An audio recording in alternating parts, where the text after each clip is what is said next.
Hey everybody, how's it going? This is Scott coming in straight from the lion's den, and here's another quick vid, hopefully. Try to keep this under 10 minutes. This is a VR to Hiram Cook. Just wanted to show him something, to show all of you guys something that I've been thinking about. You know, a lot of people have been talking about these domes and how to make them, you know, for a reservoir, that type of stuff, this big gulp and all that. And, you know, I've been following everybody along with this. You know, there's quite a few different people that got their take on it and everything, and I just wanted to show mine today. So, and the reason why these are sitting here is more of just size, so you can kind of get a reference. This is a straight Nalgene bottle. This, I'll explain why the 24-ounce Foster's pot is sitting here in just a few. And of course, this is my personal cook kit. You know, I've kind of been changing things around, so I just want to do a little quick one here for you guys, so you guys can see what's going on. So let me open this up right fast so you all can get kind of a little bit of reference here. Okay, I do have a pot cozy made for this, and I usually leave the top part in here just like that. It's easier if you put that in and then do the rest. So as a side note, okay, got this here.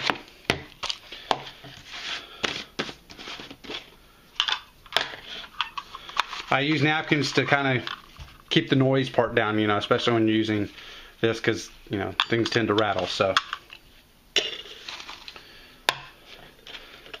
windscreen, so you can see what I call my rot pot. Also, I do have a lighter with it. It's not the lighter I'm going to use today, but there's a lighter and a couple more folded napkins. And you know, as you can see, I pulled all of that out from the outer side of this because this pot is definitely smaller.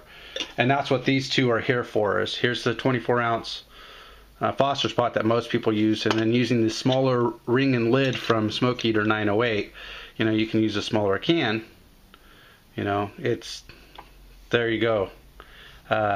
You know, and I mean, I need to clarify on here.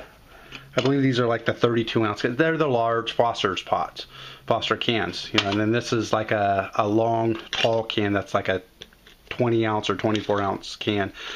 Monster. A lot of energy drinks are coming out with this size and everything. So, needless to say, as you can see, definitely different in size. Okay. And the reason why I wanted to show that variance there is because I wanted to make sure you guys could totally get the scope of it and maybe be able to appreciate what I'm trying to show here as far as how this all works. Lid, obviously, the spork, folding spork, more napkins, a little piece of gear that I'm pulling out, and I'll show you what that's for here in a few. And then, of course, you know, nice tight fit here, but we do have, after I stop fumbling around, we do have the pot stand itself, which this sits directly on. Okay, and it is made to fit just around this rim here, as you can see. Gives it pretty good stability, just like going on the inner ring, but the deal with that being is it gives the space for this to fit in. This right here, this is a container, as Hiram Cook said, you know, see what you can find around the house and use. This here is actually, oh crap, I gotta think of what container this was. Vicks Vapo Rub, a 2.5-ounce bottle. And what I did was this. I put a nipple on it.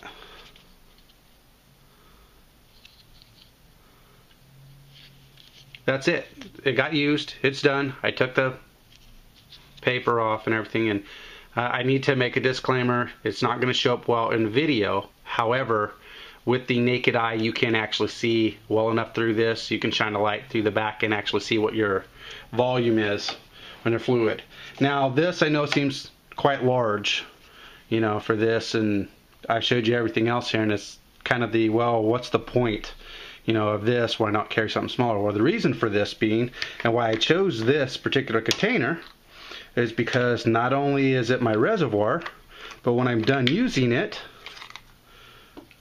it happens to be the carry case for my mini heat.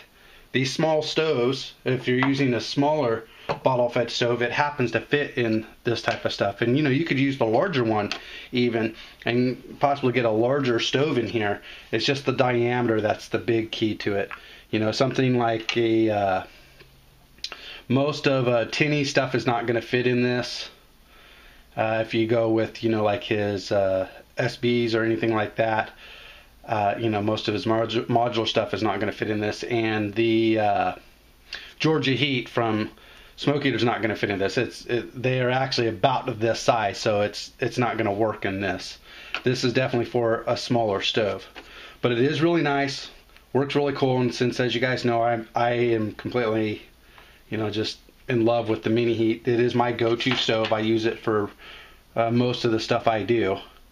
I love these stoves. I have my own little stoves that I've made, but as far as a stove made by somebody, yeah, this is the one I go to. This is by far my favorite stove. So deal is you can measure it and you can do an ounce and it works great. If you're trying to do for long burn times, basically, as Hiram pointed out, you just want to make sure not to go above your stove itself. If you can make sure not to do that, you're going to be in pretty good business. So I'm going to put some fluid in this and let it do its thing. And as you can see, hopefully this will show up here where that is. And I'll try to put it down in camera. That's about half of this bottle. And this is a 2-ounce bottle. And it was full. I'm just going to let it sit and do its thing. I've changed this felt out a little bit. The mini heat actually comes with a larger donut ring, just so you know. And I have kind of fashioned it more to cater what my specific needs are. So mine does look a little bit differently. It does burn a little yellow at times. You know, and I do understand that takes some of the efficiency away, but I'm also using less fuel for what I'm doing the majority of the time. So it does work out quite well for me, you know, for my use. So also I did make a little hole in here. Not that it's really needed, because if you put the lid on loose, it should let plenty of air in, but for the fact that just to make sure in case of a vapor lock, I want to make sure that that was not an issue or a possibility. There was constantly a way to have airflow through there so it can do what it's supposed to do.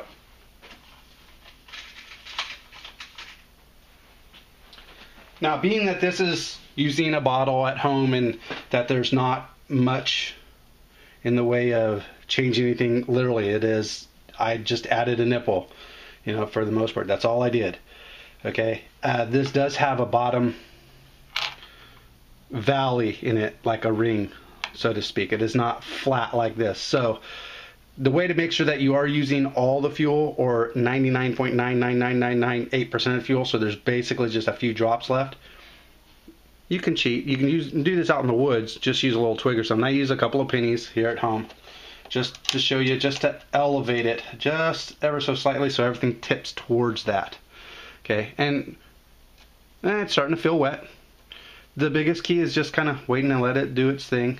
I could make it work faster by lifting this up so it's above and letting it flow, but because I am also using something that is very small in diameter, I rather wait and let it do its thing before I start it. So let me get some water for this and we'll be right back.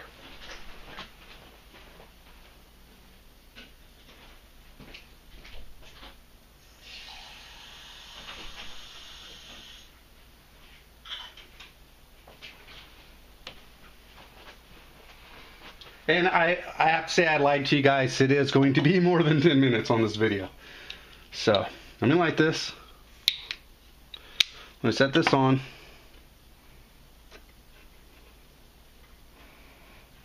And we're good. We're going. We're rolling. I'll cut the lights out real quick so you can see it is truly burning.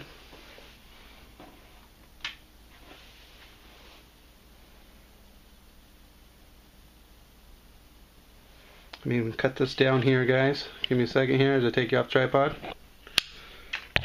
Show you. See, just a little bit of discoloration, but still pretty decent.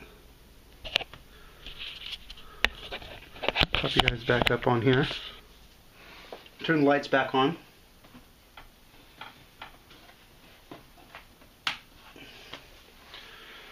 Because I am going to make myself some coffee. So, I'm here by myself for the most part. So, anyways, that's pretty much it. I just wanted to share that with you guys. You know, other than that, I've been watching some of Hiram's stuff with what he's been showing and times and how much fuel you use. And I kind of want to throw this out there just as my opinion, I guess. You know, and I'm not trying to knock anybody, and I'm not discrediting anybody by this. I need to make that very clear, because I really appreciate what these gentlemen do, what everybody out there does with this stuff. And, you know, it's all learning for me. I just want to bring in the, I guess, the jack of all trade, handyman, common sense side of it that I think you guys should need to know. When you see all of these tests being done, and you see all of this kind of stuff being done, and it does show you the performance and the proficiency and efficiency of these things, there's one thing I want you guys to keep in mind, because I do see some negative comments, you know, on these guys' channels on stuff when it comes to, oh, well, you know, you said it can do this and it can do that. You have to understand, it's like everything in the world. When you do a laboratory experiment or a controlled environment experiment time frame, you can get consistency in that. It does not work the same out in the real world, guys. You know, you can have a stove, one of these alcohol stoves, where you can get under a 6-minute boil easily, and it's rolling and it looks great and awesome, and then you take that same stove out and everybody goes, hey, well, it took me 8.5 minutes. Well, you got to remember, there are so many different factors and variables when you're in the elements, when you're outdoors, that you have no control over. You know, there's no breeze here. This is, the temperature in here is about 68 degrees in my house right now. We like it at that, you know, and I can run this just like this, no windscreen, and do this. And that's great for video. But when you're out in the woods, you need to have a windscreen, because even the slightest breeze is going to draft all that heat away. I mean, just me putting my hand across this is making the flame dance all over the place, okay? Even working on this metal table, which works great with the windscreen around it as a reflector of heat, when it's cold outside and you got this strapped to a tree, you got to remember, all that cool air going across is going to keep this table cooler, which means the stove is cooler, which means it takes longer for it to boil off the alcohol and burn. I mean, the times change. You gotta take that in consideration and work with that a little bit. So remember, guys, it's all in fun. It's all just a matter of passing on knowledge and trying to help each other out. So I hope you guys enjoyed this video. Thanks for sticking along with me for this now 13+ minute video, and let me know what you guys think about this. As I said, this is just my take on the whole, you know, Reservoir deal. It's something that's very simple on a DIY project. I would love to see what you guys got, and, you know, tell me if you guys could find something else that you think would work great as well. Always looking for new options. Always looking for new people to talk to. So once again, this is Scott over at Lions Den. Thanks for joining us. Hope you all have a wonderful day, and we'll see you on the next one.